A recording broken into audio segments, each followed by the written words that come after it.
Namaste and welcome to Reset Your Shakti. Now let's look at one of the meditative asana for practice. Like I've mentioned before, every little detail is been explained about this asana in your guide, so please refer there. Right now we are looking at Vajrasana. So this is the asana done in sitting position. So right now I'm swastikasana from here. All I'm going to do is fold both my legs and stand on my heels like this.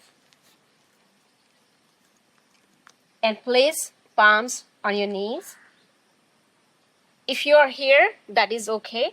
Try to, with practice, you're going to reach here, but make sure you try for a little bit. Just place your palms on your knee, eyes gently closed, chin lifted up a little. Your spine is straight. You're not slouching like this. Make sure your spine is straight. Shoulders straight. A gentle smile on your face. Enjoy your asana.